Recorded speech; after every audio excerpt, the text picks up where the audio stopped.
Guess who's back? Back again. JD's back. Hello, friend. So, good morning, everyone. So, today I was thinking about maturity comes from, because a lot of us would consider maturity to be an important civilizing force. It's a thing that happens when you develop and grow as a person. You get more mature, typically with age. But I think when we analyze certain people's behaviors and different cultural behaviors, it can explain a lot of what we see. If you look at people of the past, there was a greater sense of duty, and I think a sense of duty is just a more abstract form of maturity sprinkled in with morality. And I think the very crux of maturity is responsibility, and that you will feel more mature when you take on responsibility. And I think maturity sort of grows and stems in stages. So starting from youth, your first important act of responsibility will be taking care of a dog, like you're actually in charge of something else that's alive, or a goldfish. Then you're also maybe responsible to take care of your siblings in the family unit. And then after you grow up, you get older, you meet someone, and then you're responsible for taking care of your wife or husband, and that matures you. And then from there, once you have children, that's a big tipping point, because now you're entirely responsible for the life of another human being.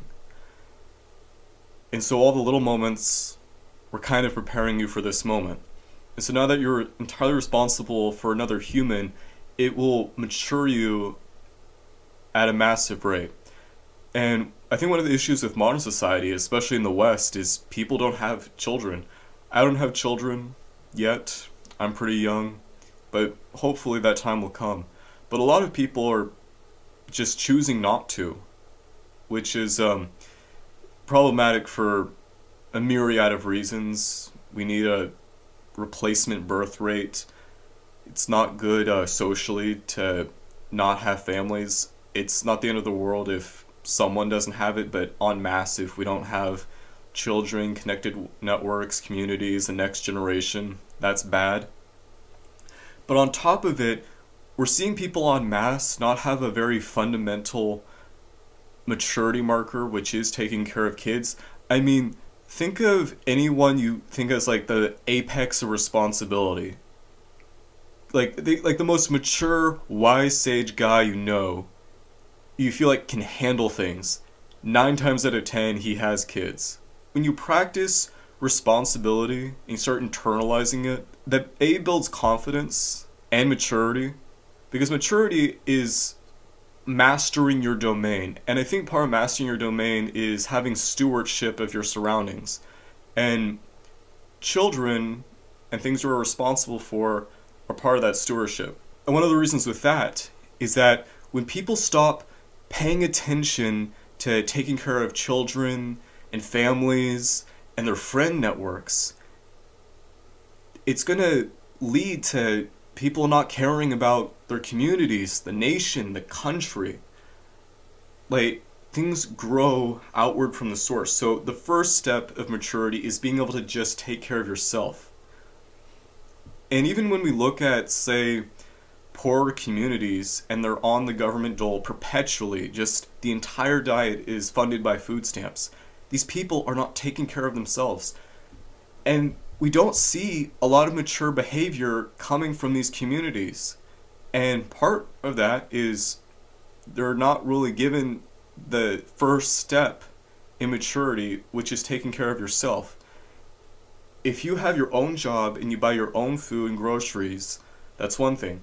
But we're having food stamps on Amazon. So people lie to the government about having some sort of fake disability, like anxiety. The government gives food stamps and EBT, then goes and buys food on Amazon, and then they take that money and then they just have food delivered to them. the foundation of responsibility that builds maturity is absent from a large portion of our society. And in fact, that's one of the reasons why I don't think you can have socialist democracies, because democracy requires a degree of civic virtue and participation, and you're not going to get that when your lifestyle involves receiving handouts from the government through wealth distribution. You're not going to get that. Like, someone who's mature takes care of himself and others as well. The mature leader, the wise sage in a friend group, society, family, is somebody who is not only smart, but is capable of taking care of things. And I think taking care of things doesn't need to necessarily be, oh, get this job to earn money for this purpose. It can even just be conscientious of other people, thinking through problems and taking on responsibility. And that's one of the reasons I sort of dislike it when people get high and mighty about being like centrists or apolitical, like, oh, I'm above politics. That just seems like a lot of work. It's like, yeah, it is a lot of work, because you're deciding the fate of your state and your country and how things impact on the world order. And that's important. It's a part of being an adult, is caring about these things. Because we live in a society. And some politicians, thinkers, and philosophers have even suggested banning or at least restricting contraceptions. And in fact, it was even a common movement in the past because wise people knew this was going to happen. Of course, the free love movement fought against that, said there were squares, but now we're dealing with record numbers of mental illnesses, suicide. We're having like one of the biggest both physical and mental health crises maybe in human history in America. If you look at the obesity rates, I think I saw something that 1 in 3 young women have, 1 in 3, 4, 5 young women have a diagnosed mental illness. If you look at men are stressed, men are panicked about the economy. And if you look at the very fundamental things that sort of builds a sense of security within a person that sort of radiates outwards into society, it's security of food, security of water, security of mating, and security of shelter. And what we've seen is through inflation, the other securities have gone down, and the one thing that can give people sort of a free sense of security is dating, and that has been stripped away. I'm not saying it's hopeless. I encourage people to always have hope, always be optimistic, always try, and not give up. But dating is definitely harder than it was in the past. We see less men, because I think a lot of sort of red pill channels just talk about what women do wrong, which they do stuff wrong. But we see an issue with a lot of men aren't being responsible, not being mature, not planning. Like, every man should have a plan in some capacity. It doesn't need to be colonizing Mars. It doesn't need to be being the president. But a man should have some plan. Some plan to, develop his own situation and provide and be better. And I don't think we're seeing enough of that. And then among women, we're seeing like a disproportionately affecting them, but a mental health and development crisis. We don't see wanting families. A lot of what feminism is pushing is to pursue a career. And what's crazy about the whole notion of finding meaning and pursuing a career that's heavily pushed on women, it's very sick, because careers are not meaningful. Because not only if you ask a woman who's 80, who is a lifelong girl boss, if she would rather spend more time in an office drinking pumpkin spice lattes or having more time spent with her children on Christmas, what do you think she's going to say? And that even goes for men. For men, a lot of men, a career is a means to an end. Even meaningful careers, where at least you can find purpose within the job, are means to an end to provide for the family. That's always where it goes back to. What am I doing to provide for the family? That feeling of responsibility.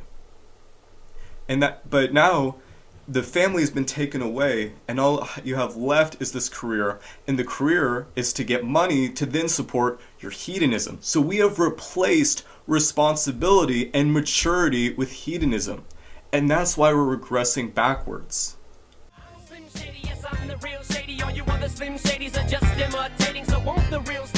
I think the best way to think about maturity is as a growth chart, or like one of those simple progress report graphs, where once you're born, you have absolutely no responsibility. Everything is handed to you.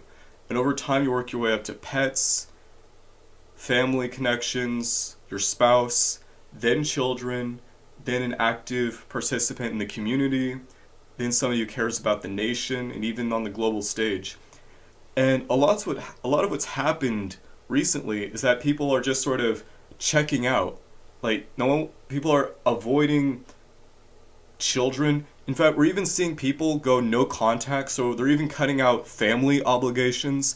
And there's been this trend where a lot of people, especially my age, are just going no contact, and the only thing they really have are like stoner friends that do not put any form of responsibility, judgment, or any non-superficial connection onto them.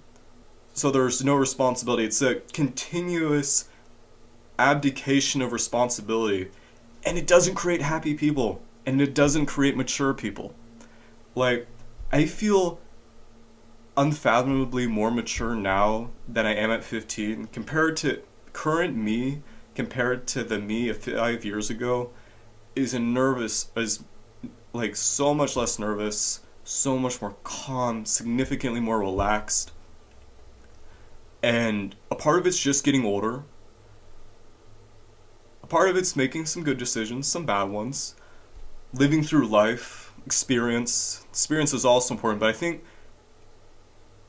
part of why getting older makes you more mature is that at a certain point you're expected to be responsible for yourself.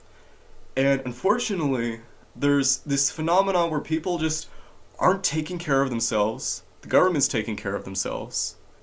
And sometimes even just the family will take care of them. But there's no longer this impetus to grow up. And there is like the allure of Peter Pan syndrome where you just sort of say, I'm going to stay a kid forever. But it doesn't create this little magical isolated pocket world. It just sort of is this sad existence. So when we think about the way the society starts from the macro and grows micro and grows to the macro.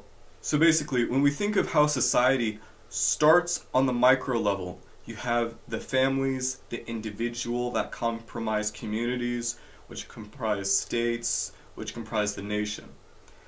And if people aren't personally and psychologically able to internalize responsibility of children, marriages, being active community members, important long-term friendships, not superficial ones, real strong friendships that have responsibility in them, all these moments of maturity throughout someone's life deeply develops them.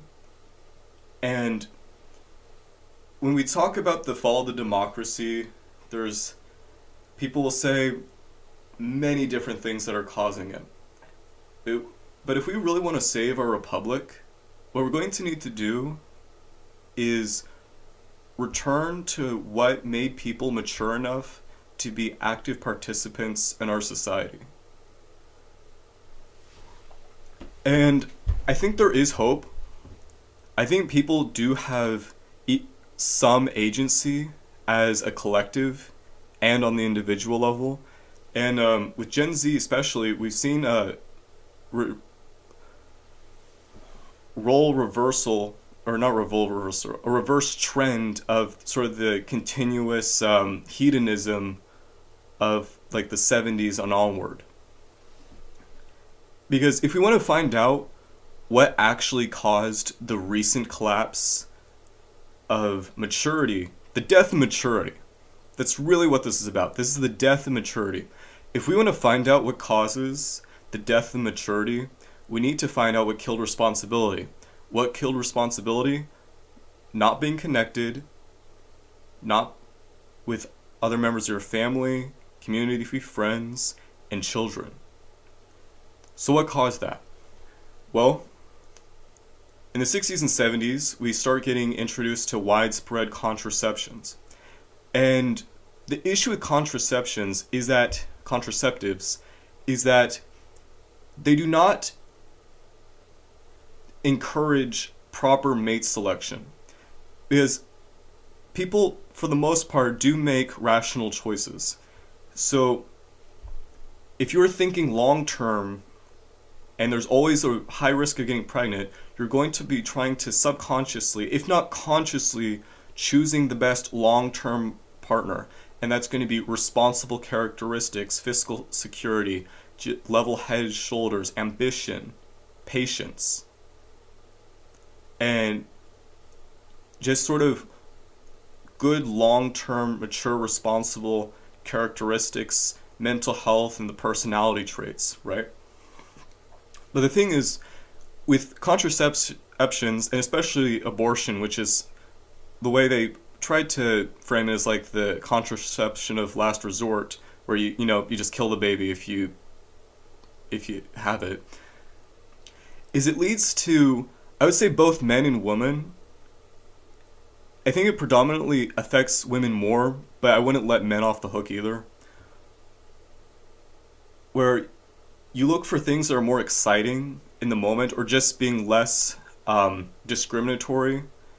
And being selective and discriminatory with certain things is just part of being an adult.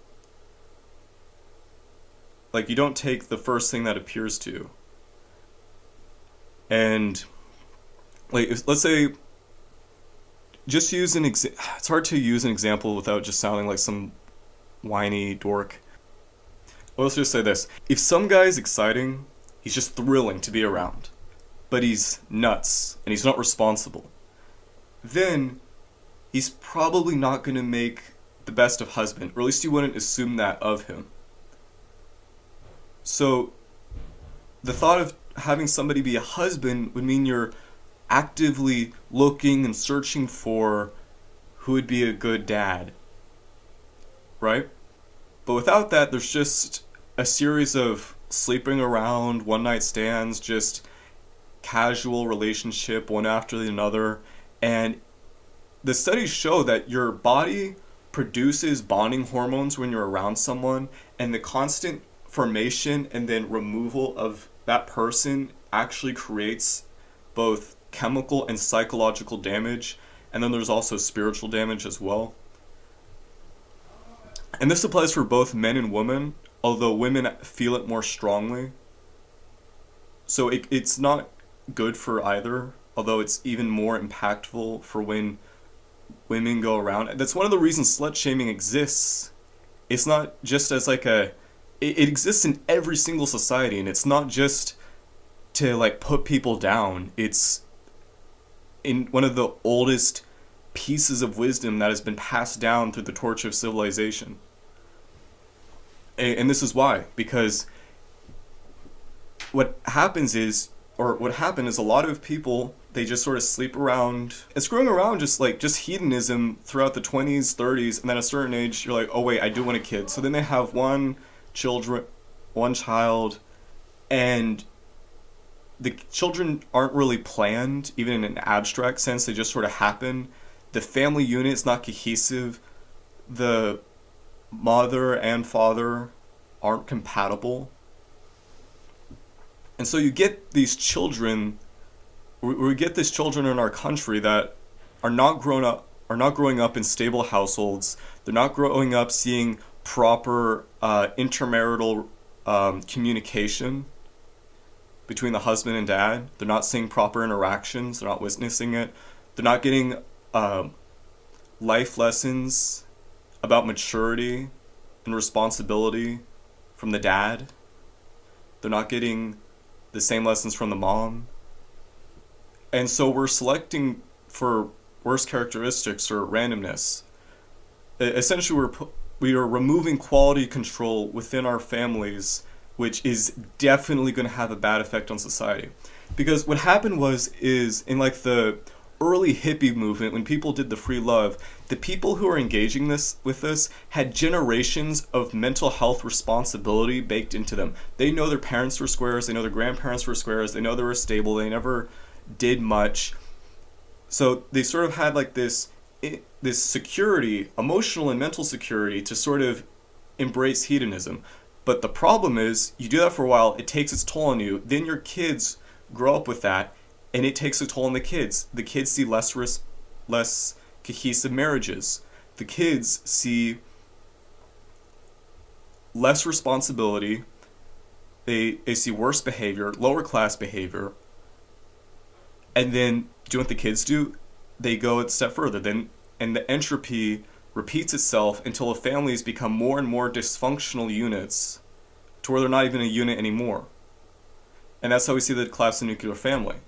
When we see the collapse of the nuclear family, we don't see responsibility. And without responsibility, we're not getting mature. And if we're not mature, we cannot be responsible civil citizens.